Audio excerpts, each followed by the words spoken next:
Bien-aimés dans le Seigneur, bonjour. Bienvenue sur Pas un pas sans Dieu. Aujourd'hui nous allons parler des 6 habitudes efficaces d'un chrétien. Chrétiens qui ont cru depuis des décennies, et qui, face aux difficultés de la vie, sont de loin dépassés spirituellement par des chrétiens qui ont cru depuis quelque temps. Pourquoi ? Parce que ces chrétiens ont développé des habitudes qui font d'eux des chrétiens très efficaces. 1. Un chrétien doit être reconnaissant en tout temps. Voici une des habitudes les plus importantes du croyant. C'est la volonté de Dieu que nous soyons reconnaissants tous les jours. 1 Thessaloniciens 5h18. Rendez grâce en toutes choses, car c'est à votre égard la volonté de Dieu en Jésus-Christ. La reconnaissance est la réponse du croyant non seulement à ce que Dieu fait aujourd'hui, mais à ce qu'il a fait pour tous en envoyant son Fils Jésus à la croix. Même si tout ne va pas bien dans notre vie, nous devons être reconnaissants envers le Seigneur.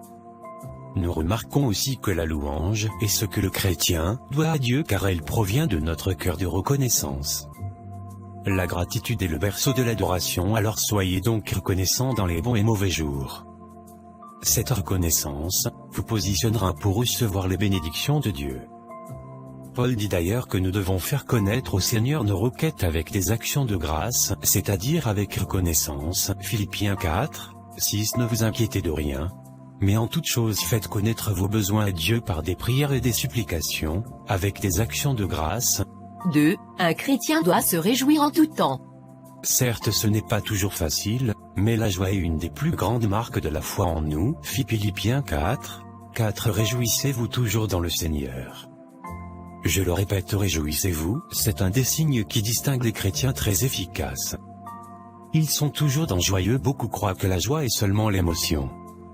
La joie est aussi le fruit de notre esprit régénéré par le sang de Jésus. Elle est une force qui surgit de notre être renouvelé. C'est une puissance qui nous donne la victoire. Laissez la joie du Seigneur devenir votre force de chaque jour. Elle vous transportera vers de nouveaux horizons et vous donnera la victoire. 3. Un chrétien doit prier tous les jours. Prier, ce n'est pas uniquement ce que nous faisons tous les matins, pendant quelques minutes. Paul exhorte le chrétien à prier sans cesse. 1 Thessaloniciens 5:17. Prier sans cesse. Ce n'est pas de chasser les démons, ou de combattre le démon dont je parle, le diable a déjà été vaincu.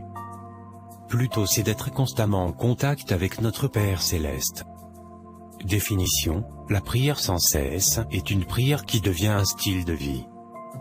Constamment nous sommes en connexion avec le Père Céleste et à l'écoute. Prier, c'est pas seulement demander comme certains le croient, mais c'est communiquer avec le Père, écouter pour savoir ce que le Père attend de nous. 4. Un chrétien doit méditer la parole tous les jours. Méditer la parole de Dieu tous les jours signifie y penser toute la journée, la faire revenir constamment en nous. Josué 1:8. Que ce livre de la loi ne s'éloigne point de ta bouche. Médite le jour et nuit, pour agir fidèlement selon tout ce qui est écrit, car c'est alors que tu auras du succès dans tes entreprises, c'est alors que tu réussiras. Ne vous en faites pas si vous n'arrivez pas à lire des chapitres entiers chaque jour. Ce qui compte pour Dieu, c'est que vous méditez sa parole au quotidien.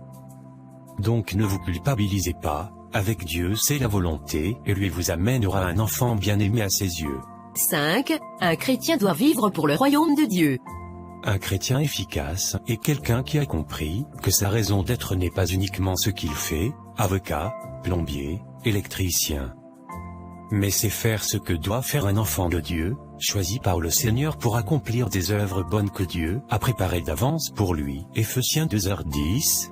Car nous sommes son ouvrage, ayant été créés en Jésus-Christ pour de bonnes œuvres, que Dieu a préparées d'avance, afin que nous les pratiquions.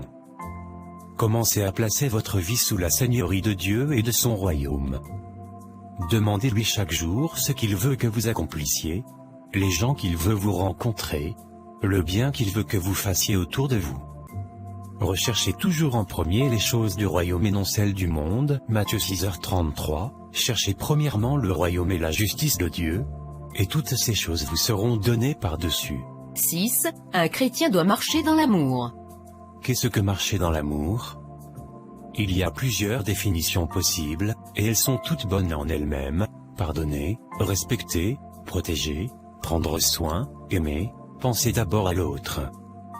Mais pour moi, la meilleure définition de l'amour est celle-ci: plus petit que marcher dans l'amour, c'est marcher comme Jésus aurait marché dans la même situation, et sous les mêmes conditions, et avec les mêmes circonstances, en tenant toujours compte de la volonté et la nature de Dieu qui est en vous. Philippiens 2, 5, ayez en vous les sentiments qui étaient en Jésus-Christ. Dieu est amour, et il vit en nous.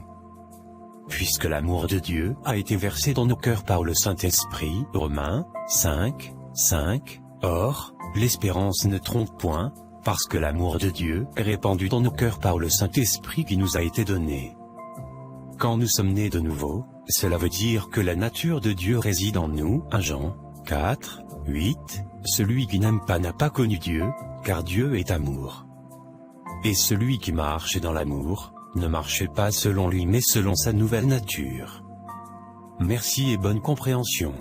Merci de nous avoir suivis. Retrouvons-nous demain matin. Aimez et partagez avec vos proches s'il vous plaît. Et laissez-nous votre commentaire si vous avez aimé. Soyez grandement bénis.